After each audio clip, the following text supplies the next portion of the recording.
This right next to me is the Mazda BT50, and it shares the same platform as the Isuzu D-Max, and this particular variant, the SP Pro, has been set up to be a little bit more off-road capable. So in this review, I'm going to tell you everything you need to know about it. First, I'm going to talk about a brief overview about the BT50's model lineup, including its pricing and options. Then I'm going to move on to the design, its interior, the technology, practicality, the tray, the powertrain, and then of course, I'm going to drive it.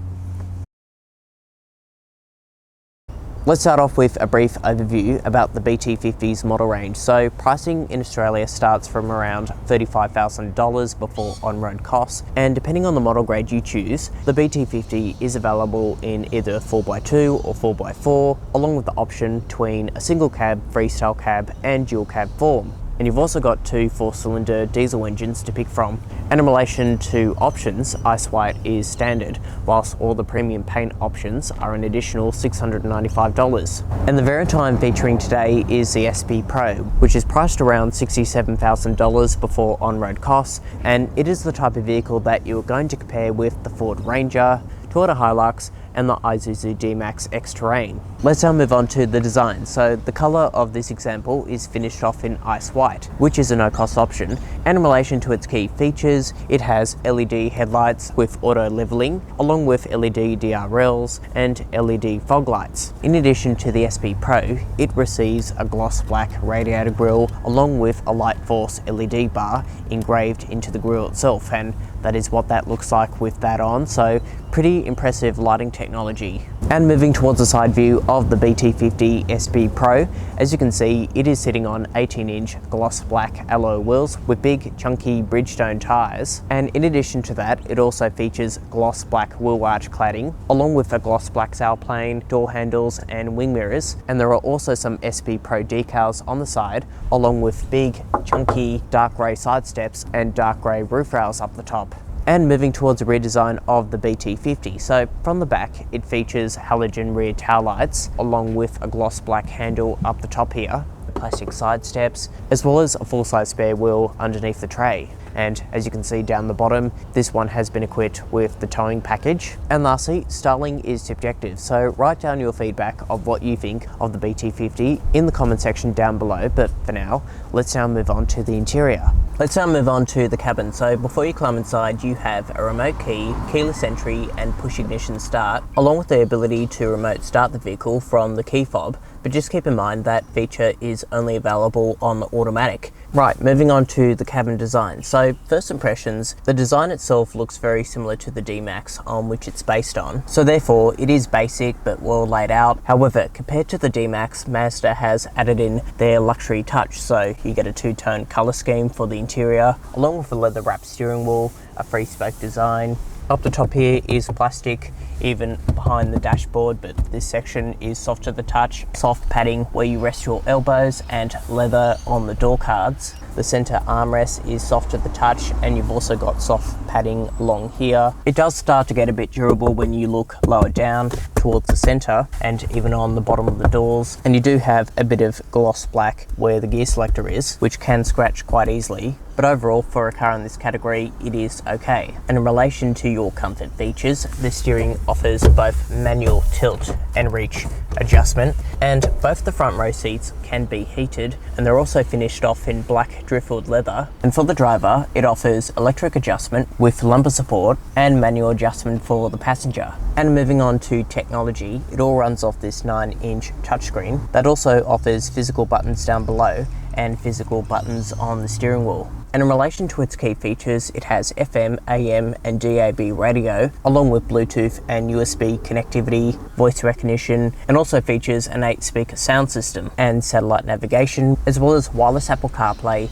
and wired Android Auto. And this is what Apple CarPlay looks like on the screens. And overall, living with the system, Apple CarPlay is the best to use. And in relation to safety and assistance, it has a reversing camera with parking guidelines, and the screen itself is okay, not the best in its class. However, in terms of quality, it isn't the best in its class, but you do get a rear cross traffic alert along with front and rear parking sensors.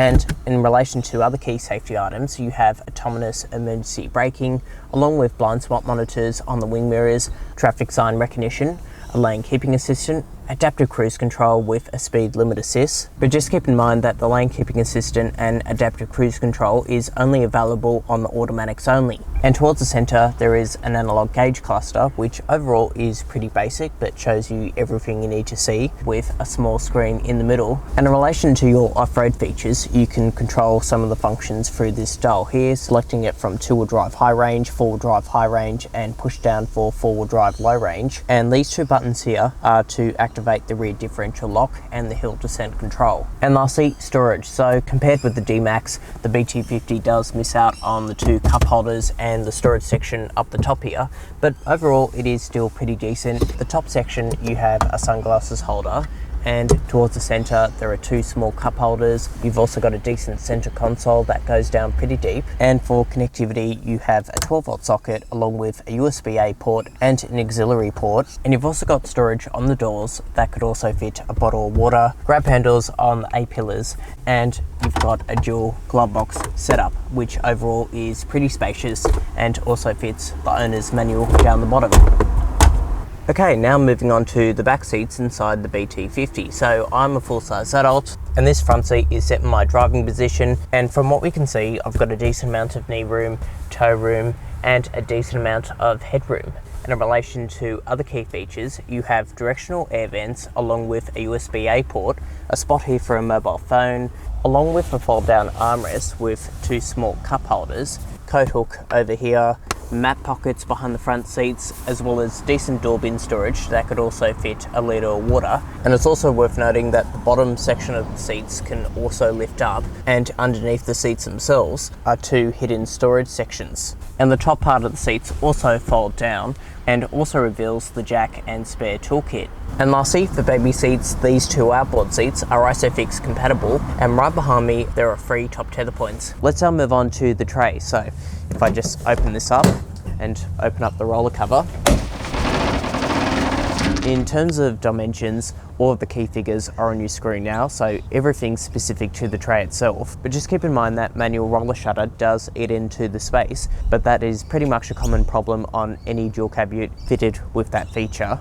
There's also a drainage hole along with some tie-down hooks, and you also get this tub liner as well, so pretty well equipped.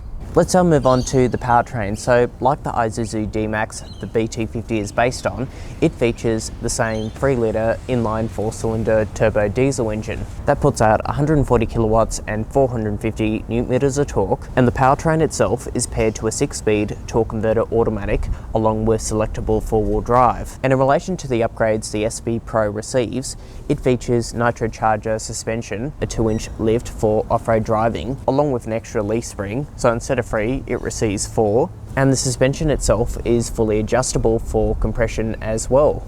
So what is the BT50 like to drive? Well, first up, it's got great visibility.